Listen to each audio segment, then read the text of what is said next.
Le trésor de la Marie Galante. Agathe Le Balleur. Hachette Livre, 2007.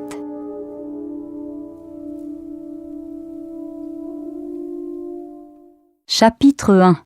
Les pirates. 17 juin 1687. Benjamin, mon amour, le soleil se lève sur l'océan Atlantique. Tout est calme. Le navire avance doucement sur la mer. Dans quelques heures, la Marie Galante arrivera à Fort-de-France et je serai dans tes bras. Dans quelques jours, mon père, gouverneur de la Martinique, nous mariera. Une nouvelle vie commence. Je suis si heureuse. Je t'écris pour partager ce bonheur avec toi. Je suis fière de devenir ta femme. J'entends du bruit et des pas. On court sur le pont. Il se passe quelque chose. Quelqu'un crie « Navire pirate, droit devant !» Mon Dieu, des pirates, c'est terrible. Je regarde par le hublot. La Marie Galante a tourné ses canons vers la mer. À quelques mètres, un drapeau noir flotte dans le vent. Ce sont bien des pirates. Nous n'avons aucune chance. La Marie Galante n'est pas un navire de guerre. Le bateau est lourd, chargé de pièces d'or, de bijoux et de pierres précieuses. Le capitaine ne pourra rien faire. Le plafond tremble. On se bat au-dessus de ma tête. J'entends des coups de hache sur la porte de ma cabine. Vite, je termine ma lettre. Je la glisserai dans une bouteille et je la jetterai à la mer pour toi. Oh, Benjamin, je t'ai toujours aimé. J'ai toujours aimé Dieu et mon père. Et je ne veux pas mourir à 15 ans. Béatrice de Roquelaure.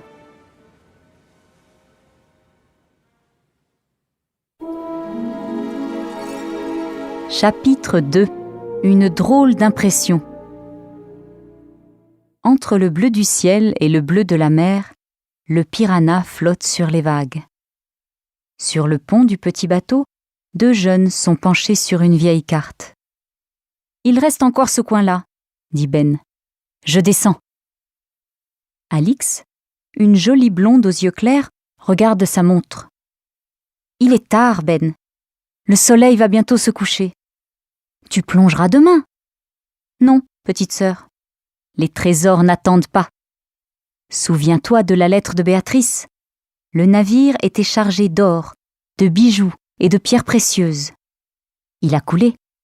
Il est près d'ici. Attends, Ben, dis-moi. Et Béatrice, qu'est-ce qui lui est arrivé ? La jeune fille veut gagner du temps. Si son frère commence à parler de Béatrice, il oubliera peut-être de plonger. Elle a été prisonnière des pirates et rendue à son père contre 1 millier de pièces d'or. Elle a pu épouser son Benjamin ? Peut-être, je ne sais pas. Je n'ai rien trouvé d'autre dans les vieux livres. Ce qui m'intéresse aujourd'hui, c'est ce navire-là, tout au fond, avec ses coffres pleins de bijoux et de pièces d'or. On en a besoin, tu ne crois pas ? Nous ne sommes pas riches. Ben met sa combinaison de plongée et ses palmes, puis il vérifie sa bouteille d'oxygène. Alix regarde son frère, un peu inquiète. « Ben, ne plonge pas, j'ai une drôle d'impression. »« Ah non, Alix, tu ne vas pas devenir comme maman. Son fils veut être chercheur de trésors et elle n'arrive pas à le comprendre. C'est un métier dangereux, je suis d'accord. Mais avec les bijoux et les pièces d'or de la Marie Galante, nous serons riches. » Ben s'est approché du rebord. Sans prévenir, il se laisse tomber dans la mer. Le téléphone de Meursault sonne dans son bureau de Fort-de-France. « Oui. Quoi ? Un bateau ? Le piranha. Avec 2 jeunes à bord. Et vous ne pouvez rien faire pour les arrêter ? Non ? » Meursault tape du poing sur la table. Le coup résonne dans le petit bureau. Ces gamins, encore ces sales gamins. À force de chercher l'épave, ils vont finir par la trouver. Et alors, fini le trésor. Mais c'est pour moi ce trésor, c'est pour moi. Enfin, je veux dire pour nous. Meursault se tourne vers un homme qui attend devant lui. « Roger, il faut les arrêter. Tu dois les arrêter. » Le gros Roger se met à rire. « Ne vous inquiétez pas, patron. Ces gamins ne vous embêteront plus très longtemps. Il va leur arriver un petit accident. »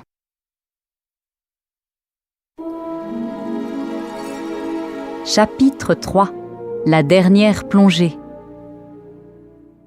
Ben s'enfonce dans les eaux claires. Au-dessus de sa tête, le piranha est posé sur la surface de l'eau. Le vieux bateau a bien besoin d'être réparé, mais pour le moment, la famille Mermet n'a pas assez d'argent. Cette fois, se dit Ben, je vais trouver l'épave et je pourrai acheter un autre bateau. Maman et Alix auront une vraie vie, une grande maison avec une piscine. Il descend toujours. Un nuage de poissons l'accompagne. Les coraux rouges tendent leurs bras vers lui. Puis Ben arrive dans une zone dangereuse. Il s'approche des rochers.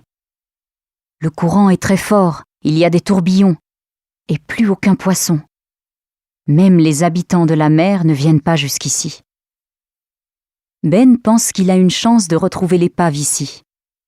Il vérifie l'heure à sa montre. 30 minutes. Il a encore 30 minutes d'oxygène. Ça suffit. Il allume sa torche et s'enfonce dans les eaux noires. Un nuage couvre le soleil et le vent est froid. L'eau est devenue sombre. Alix tremble. Qu'est-ce qu'il fait ? Elle regarde sa montre. Il devrait être ici depuis plus de 5 minutes. Son frère a peut-être trouvé l'épave de la Marie-Galante. Oui, mais dans ce cas, il serait remonté pour lui dire. 5 autres minutes passent. Toujours pas de Ben. Alix ne peut rien faire. Elle a promis à Marie Mermet de ne pas plonger et, en échange, sa mère lui a donné la permission d'accompagner Ben. Mais cette fois, elle est inquiète.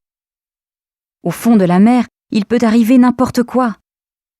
On n'a pas vu de requins par ici depuis plus de 10 ans. S'ils étaient revenus, Ben est peut-être en danger. Alix court vers la cabine pour sortir l'équipement de secours. Elle oublie la promesse faite à sa mère, elle oublie sa peur des requins, elle pense uniquement à son frère. Elle met sa combinaison de plongée et se laisse glisser dans l'eau claire.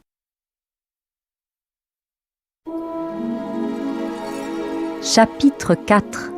Un retour mouvementé. Marie Mermet est dans la cuisine.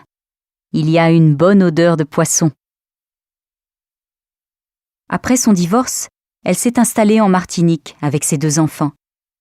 Ici, ils ont besoin de moins d'argent pour vivre et les enfants semblent heureux. Alix est une jeune fille calme. Benjamin est très différent de sa sœur. Il veut devenir chercheur de trésors. Ce n'est pas raisonnable. Mais comment empêcher un garçon de 17 ans de suivre son rêve ? Par la fenêtre, Marie Mermet voit le soleil descendre vers la mer. Et les enfants ne reviennent pas. Ils lui ont pourtant promis de rentrer avant la nuit. La lumière du soleil arrose la plage. C'est magnifique, mais Marie est inquiète. Elle a envie de crier, de pleurer, de supplier la mère de lui rendre ses enfants. Alix, Benjamin, où sont-ils ? En danger ? Perdus peut-être ? Ou même pire ? Elle part appeler les gardes-côtes, mais elle revient sur ses pas. Elle a entendu un bruit de moteur. Un petit bateau approche. Marie se met à courir vers la mer. C'est bien le piranha. Elle voit Alix sortir de la cabine et sauter du bateau pour nouer la corde d'amarrage. « Et ton frère ?» lui crie Marie. « Où est ton frère ?» Alix baisse les yeux et ne répond rien. Ben finit par sortir. Il boite. Son t-shirt est plein de sang. Il l'a noué autour de la jambe. « Oh mon Dieu, qu'est-ce qu'il y a, Ben ? Tu es blessé ?» crie Marie. Elle a juste le temps de prendre son fils dans ses bras. Il s'évanouit. La soirée est calme. La famille finit le repas à la lueur de la lampe. Ben a allongé sa jambe sur une chaise. La blessure n'est pas grave. La Marie Galante est là, maman. Quelque part, tout près. Je le sens. Et moi, quand j'ai plongé, lui explique Alix, j'ai vu quelque chose qui brillait au fond de l'eau. Marie ne répond rien. L'accident aurait pu être beaucoup plus grave. Mais Ben a risqué sa vie. Et il ne pourra pas plonger pendant 3 semaines. Pour lui, c'est une catastrophe. Et pour sa mère, c'est une bonne chose. Alix lui a raconté comment elle a trouvé son frère évanoui, la jambe prise dans le rocher. Il n'avait presque plus d'oxygène. Elle l'a aidé à remonter. « Tu ne retourneras plus là-bas, » dit Marie Mermet. « C'est trop dangereux. Mais s'il y a une épave, elle doit être dans les grands fonds, là où personne ne peut aller. Tu ne risqueras pas ta vie. » Ben ne répond pas. Mais une fois seul avec sa sœur, il murmure. « Il y a quelque chose, mais maman ne le sait pas. »« Tu ne diras rien, Alix. »« C'est quoi ton scoop ?»« Quelqu'un a saboté ma bouteille d'oxygène. »« C'est pas vrai. »« Si. On veut m'empêcher de plonger. » Chapitre 5. La partie de pêche. « Tu peux encore changer d'avis, » dit Ben à sa sœur. « Non. » Alix est décidée. Elle veut tout essayer. Depuis 1 semaine, son frère traîne sa jambe le long du rivage. Il a mal. Il regarde la mer sans rien dire. Elle sait à quoi il pense. Il est blessé à la jambe, mais également au cœur. Ce matin, ils ont pris le bateau. « Nous allons à la pêche, maman, » a dit Alix. Marie Mermet a répondu « D'accord, mais n'allez pas trop loin. »« Je vais plonger à ta place. »« Mais, maman, » demande Ben, « elle ne saura rien si tu ne lui dis pas. Et tu n'auras pas peur ? Ne t'inquiète pas pour moi. » Alix est décidée. Pourtant, au fond d'elle, elle a peur. Le soleil éclaire le fond de ses rayons bleus. La jeune fille plonge. Autour d'elle, des algues se balancent, comme de longs cheveux. Elle croise un groupe de méduses rondes. Des poissons glissent parmi les coraux. Que c'est beau! Alix oublie un peu sa peur. Quelque chose cache soudain le soleil. Alix aperçoit une ombre sur le sable clair. On dirait... un requin ? Mon Dieu, un requin ! Elle hurle sous son masque. Non, c'est un dauphin. Ouf ! Elle s'arrête pour l'admirer. Bientôt, un 2e arrive, puis un 3e.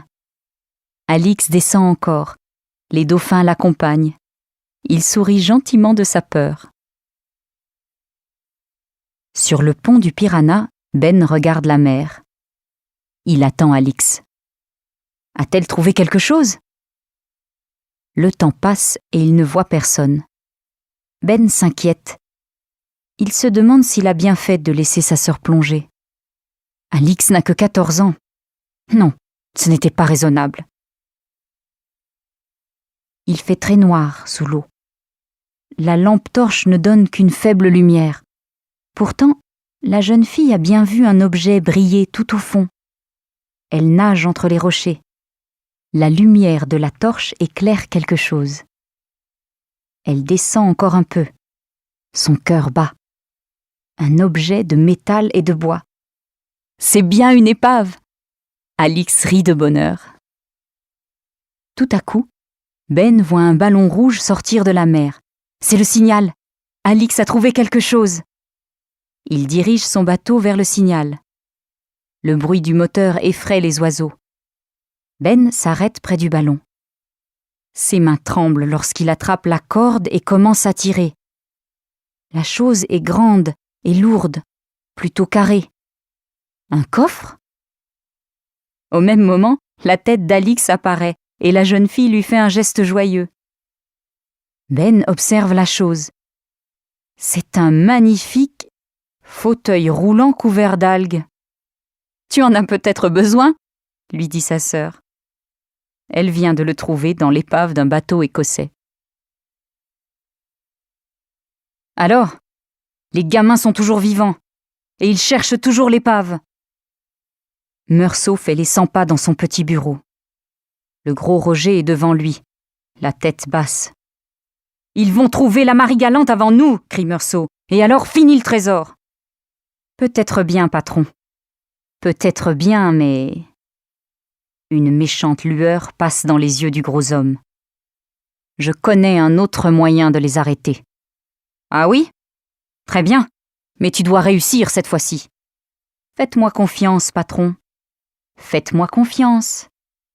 Ils vont faire une drôle de rencontre. » « Quelle rencontre ? » « Ah ça, patron, c'est mon petit secret. » Chapitre 6. Zacharie. Allez, raconte-moi tout, Alix.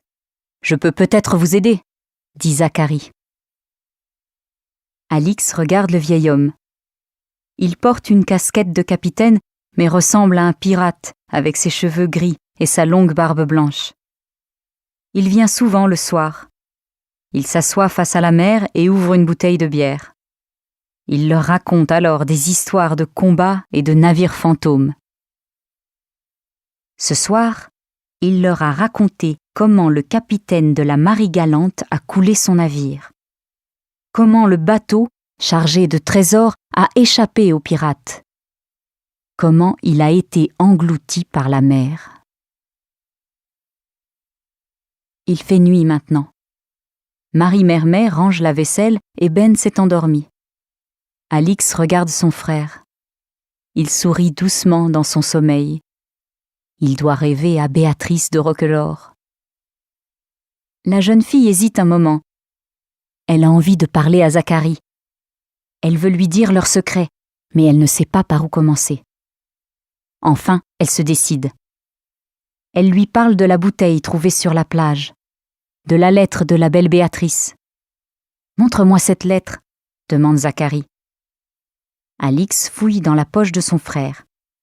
Il la garde toujours pliée contre son cœur. Le marin déplie le vieux papier, où l'écriture s'efface. « Et où avez-vous trouvé la bouteille ?»« Sur la plage de Saint-François, » répond Alix, « vers la pointe nord. »« Et bien sûr, vous avez cherché vers le nord. »« Oui, nous avons fouillé le fond de la mer. Mais rien, juste un vieux bateau écossais. » Le vieil homme réfléchit un moment. « Vous avez oublié les courants chauds. À cet endroit, ils vont du sud au nord.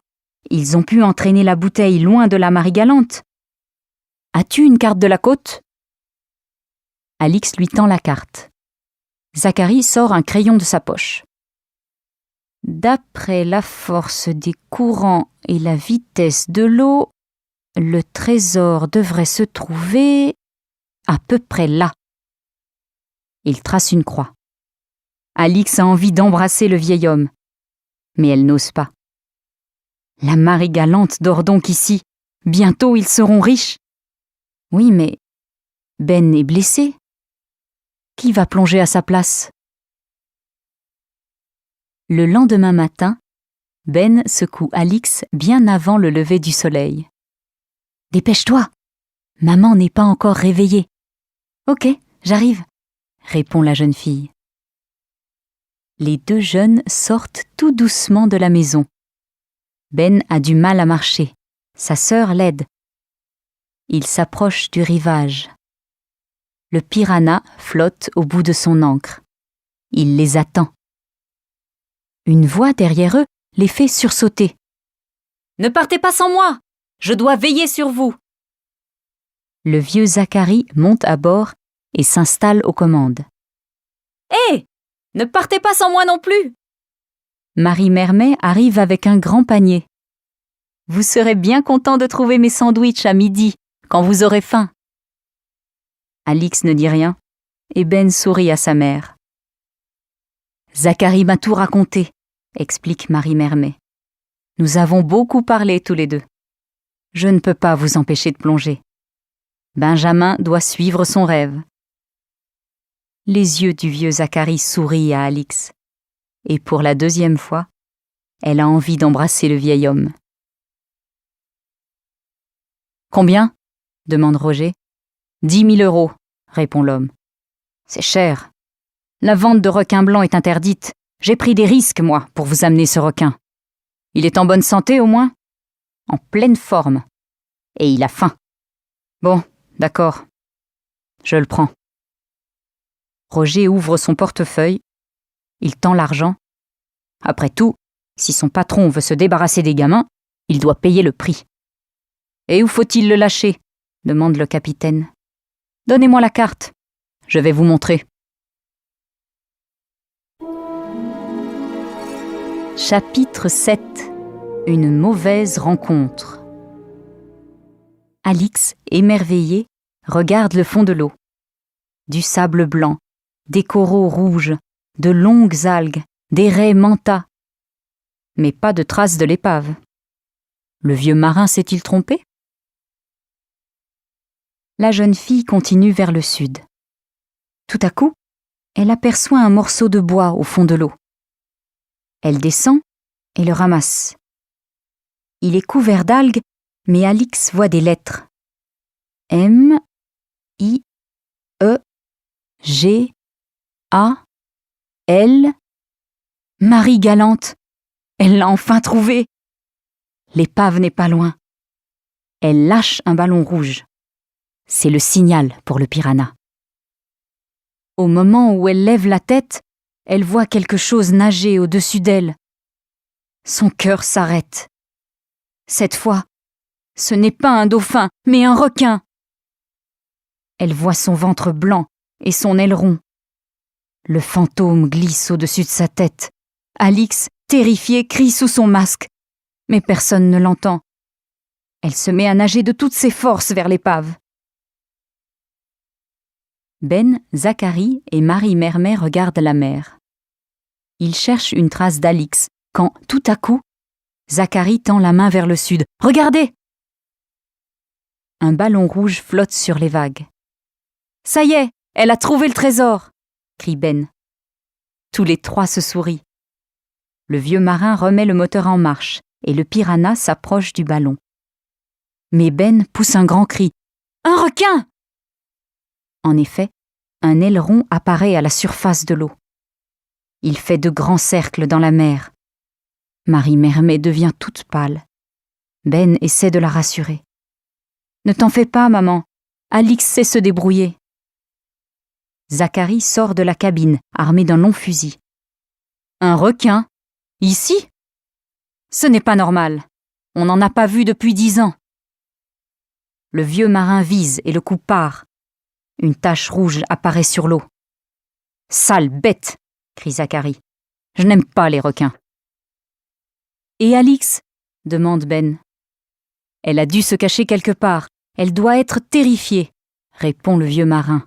« Je vais la chercher, » décide Ben. « Et ta jambe ?» demande Marie Mermet. « Ça ira, maman. Je peux plonger. Mais... » Sans écouter sa mère, Ben met son masque, vérifie sa bouteille d'oxygène et disparaît sous l'eau. Chapitre 8. Le vrai trésor de la Marie Galante. 11h07. Sur le pont du bateau, Marie Mermet et Zacharie observent la mer. Ils sont inquiets. Zacharie a gardé son fusil à la main, au cas où... 11h21. Ben nage vers la Marie Galante. Il entre dans l'épave et trouve sa sœur, cachée dans une cabine. Tout va bien. Le requin est mort. 11h37. Ben a envoyé un autre ballon au bout d'une corde. Zacharie tire sur la corde et remonte la statue d'une vierge en or qui sourit. 11h43. Ben, Alix, Zacharie et Marie sont fous de joie. « On a trouvé l'épave ! On a trouvé l'épave !» 12h02. L'oreille collée à son téléphone, Meursault est en colère.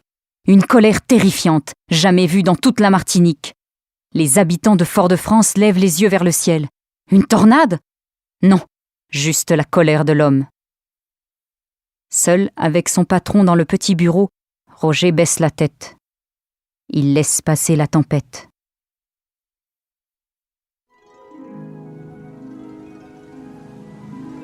Quelques jours plus tard, la Marie-Galante a livré ses trésors. Des coffres remplis de pièces d'or et de bijoux, des bouteilles de vin vieux et des fusils. Mais le véritable trésor de la Marie-Galante, c'est Alix qui l'a découvert dans un coin de l'épave. Une broche en or en forme de B et de R. Béatrice de Roquelaure. Elle a donné le bijou à son frère. Elle a vu Ben embrasser la broche avant de la mettre dans sa poche. Alix le savait bien.